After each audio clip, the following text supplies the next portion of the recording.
Hey, welcome to Mooney Reads. My name is Beck, and today I'm going to be talking about my ongoing TBR for LGBT history. Now, if you saw my HIV and AIDS activism TBR, you'll know sort of how this works.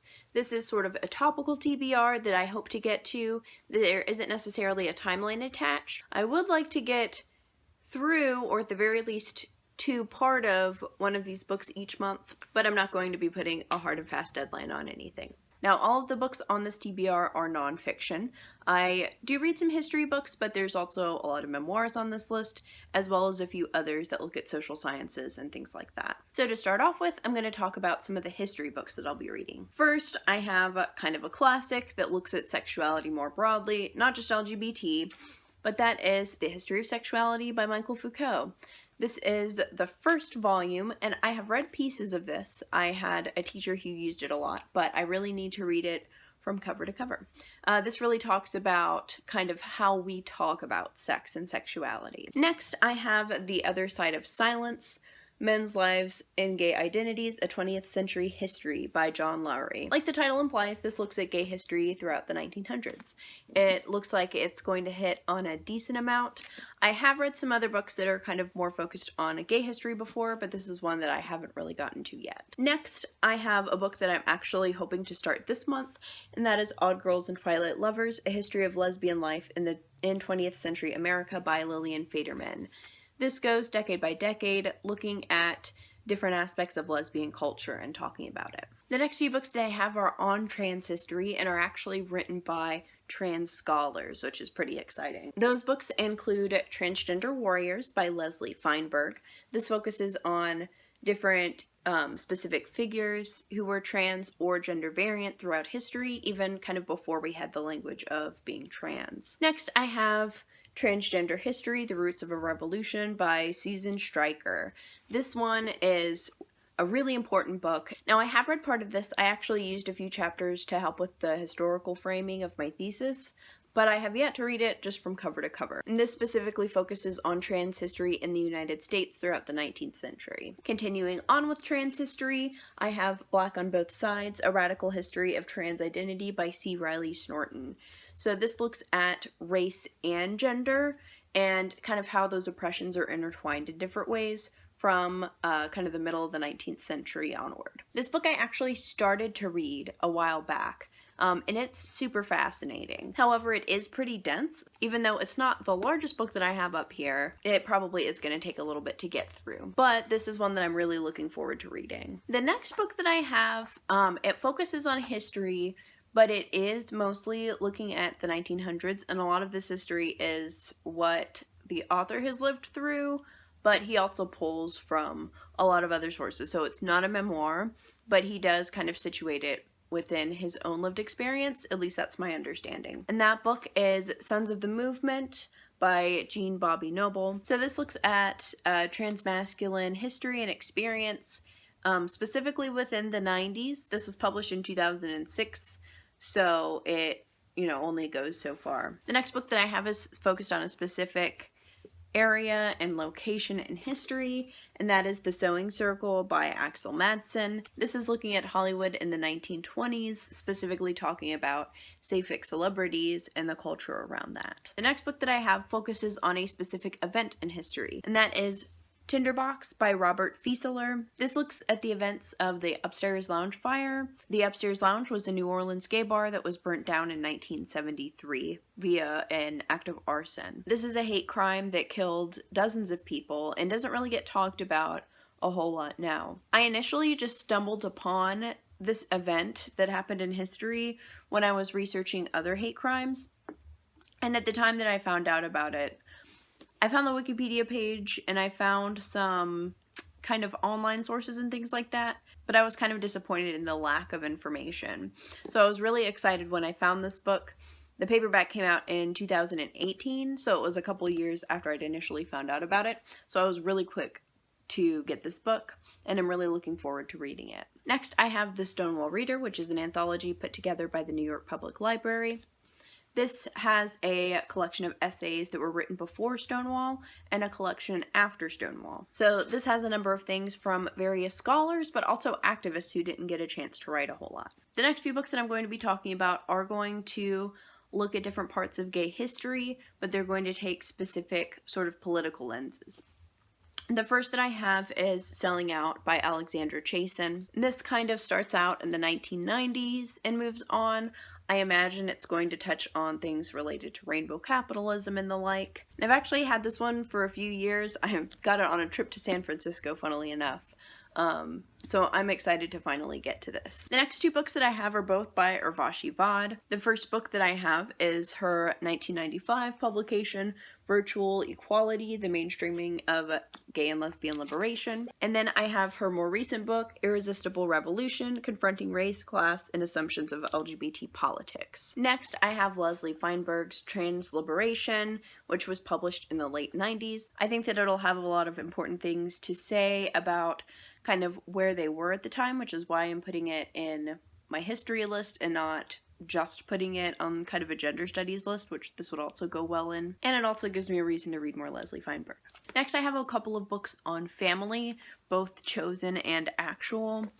First, I have Families We Choose by Kath Weston. This is actually based on an anthropological study that was done looking at the gay and lesbian community in the late 80s, early 90s. And then the other book that I have that focuses on family is Lesbian and Gay Families Speak Out, Understanding the Joys and Challenges of a Diverse Family Life.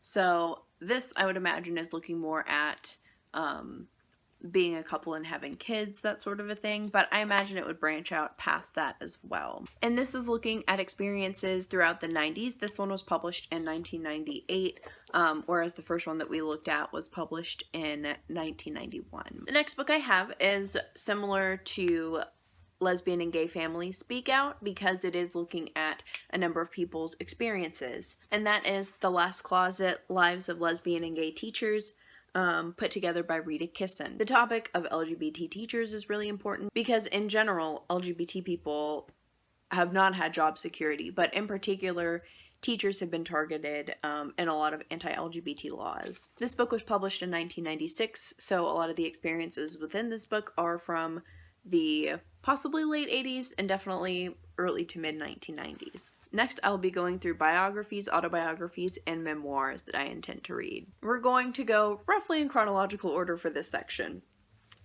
First, we have Love in a Dark Time by Kolb Toibin. This book looks at the lives of a number of celebrities and writers, such as Oscar Wilde, who were gay. Most of the people that they focus on couldn't be very out during the times that they lived. So it focuses on their lives and kind of how they dealt with that. Next, I have The Evening Crowd at Kermsers by Ricardo Brown.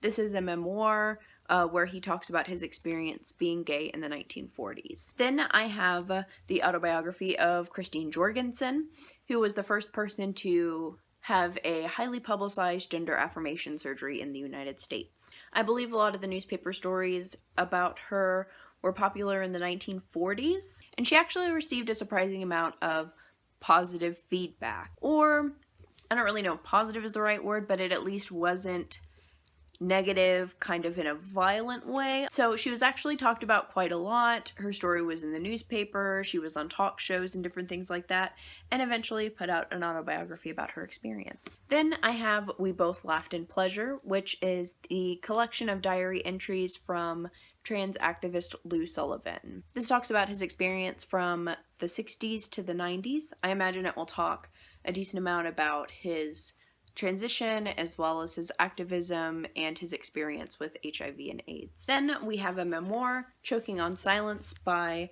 Paul Tripp. This talks about his experience growing up gay and then becoming a part of the military during the era of Don't Ask, Don't Tell. Next we have another memoir, Mississippi Sissy by Kevin Seasons. This chronicles his childhood and adolescence growing up in the South. A lot of histories that we see of the LGBT community are very focused on the urban experience.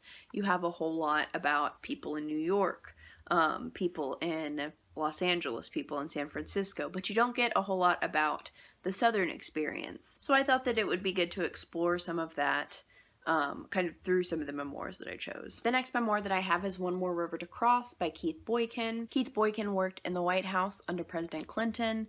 He was one of the spokespeople for people of color and for gay people for that administration. This book focuses on growing up, being in college, and coming out as a Black gay man in America. The next book that I have is Real Queer America, LGBT Stories from Red States by Samantha Allen. Now this is a newer book, so it's a more contemporary look at people's experiences in the South and the Midwest specifically. I would imagine that a lot of people's experiences, you know, since this was published recently, it's probably also going to extend from their experiences in the 1990s and in the early 2000s and so forth. So I thought that it would be important to also look at recent history as well, which is why I have also included a newer memoir, which is How We Fight for Our Lives by Saeed Jones. Saeed Jones is a queer activist of color who grew up in the South. And this book kind of specifically focuses on that experience of being queer in the South. I've been super stoked for this book since I first saw that it came out. So this book and We Both Laughed in Pleasure are probably the two memoir or memoir adjacent books that I'm most excited about reading. Finally, I wanted to talk about some of the ebooks that I have that are also related to LGBT history that I plan on reading.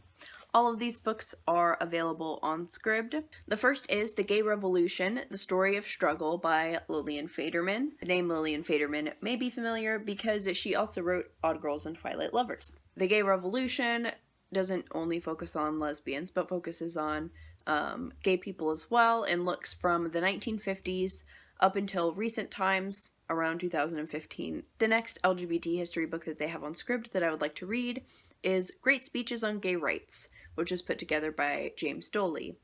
This looks at a number of different speeches that were important in gay history. I know there are definitely some speeches in the Stonewall Reader, but I kind of wanted to be able to look at more. Next we have Outspoken, A Decade of Transgender Activism and Transfeminism by Julia Serano.